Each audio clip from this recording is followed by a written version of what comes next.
Assalamualaikum warahmatullahi wabarakatuh. Perkenalkan, nama saya Isdaria Mawarni, NIM 2110202010, mata kuliah Pengembangan Media dan Sumber Belajar, dosen pengampu Bapak Muhammad Isnaini SAG MPD. Judul materi: Sejarah Perkembangan Media, Filosofi dan Pengertian. Baiklah, di sini saya akan menjelaskan tentang sejarah perkembangan media, filosofi dan pengertian. Sejarah media dan media pembelajaran. Sejarah perkembangan media. Perkembangan media sudah ada tentunya. Ada perbedaan dari masa ke masa dalam perkembangannya pada media manual dan tradisional dalam hitungan sekarang. Asal mula media belum adanya workshop dan software, karena media ini dasarnya adalah elektro.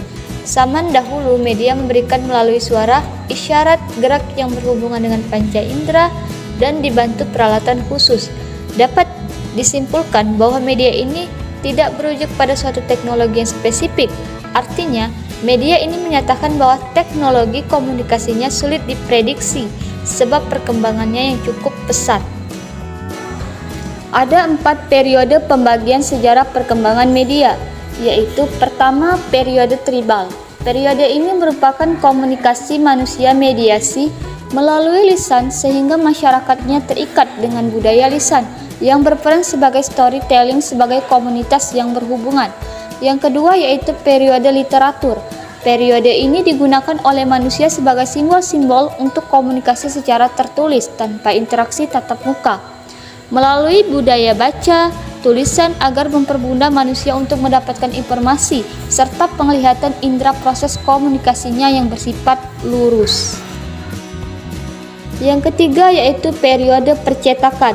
Dalam periode ini berupa teks secara massal maupun masih bersifat linier, tetapi tidak dapat dilakukan pada periode literatur.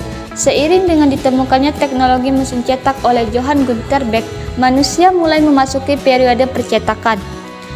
Periode yang terakhir yaitu periode elektronik. Pada periode ini ditemukannya teknologi berupa komunikasi yang berupa telegraf.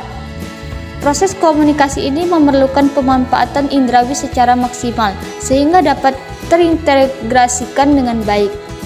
Perkembangan ini dapat dikatakan dengan inovasi teknologi tertentu, dimulai dari bahasa lisan maupun tulisan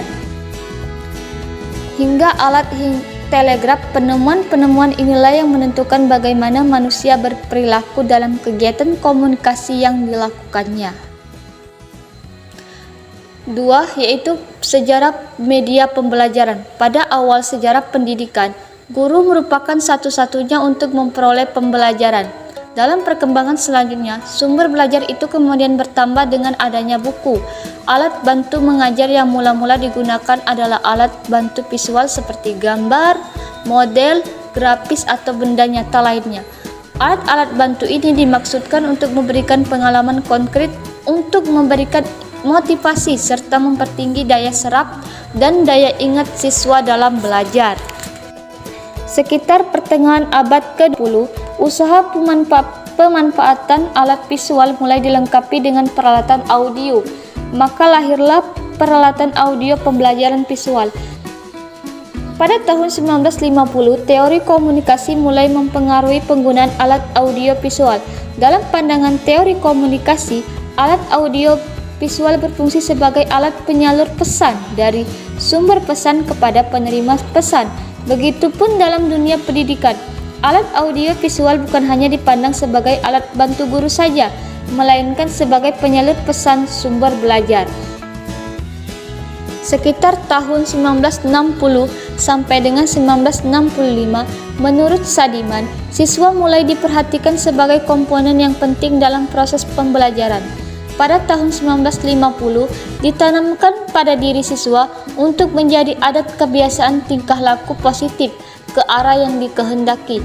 Perlu diberikan penguatan berupa pemberitahuan bahwa tingkah laku tersebut dapat merubah ke arah yang benar.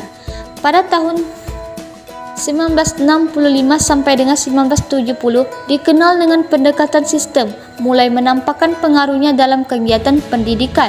Untuk mendorong digunakannya media sebagai bagian integral dalam program pembelajaran, Setiap program pembelajaran perlu direncanakan secara sistematis dengan memusatkan perhatian pada siswa. Program pengajaran direncanakan berdasarkan kebutuhan dan karakteristik sesuai siswa dengan tujuan yang akan dicapai dalam penggunaan media yang akan dipakai dengan seksama.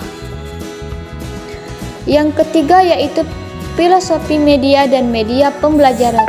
Berdasarkan filosofinya, media dan media pembelajaran ini mempunyai suatu pandangan dengan digunakannya berbagai jenis media hasil teknologi baru di dalam sekolah ataupun masyarakat. Bahkan media merupakan alat untuk menghasilkan material pesan-pesan pengajaran yang akan berakibatkan pada proses pembelajaran.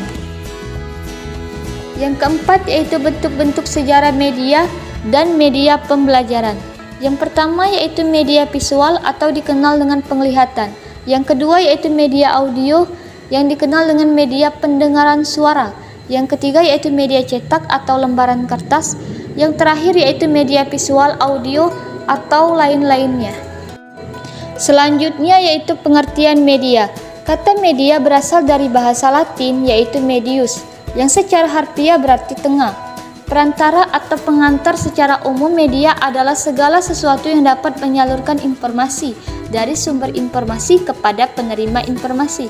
Adapun pengertian media menurut pendapat para ahli, yang pertama yaitu menurut Clark, media merupakan sebuah langkah alternatif dan efektif dalam menyediakan pembelajaran yang efektif bagi siswa melalui peran utama seorang guru dalam merancang pembelajaran.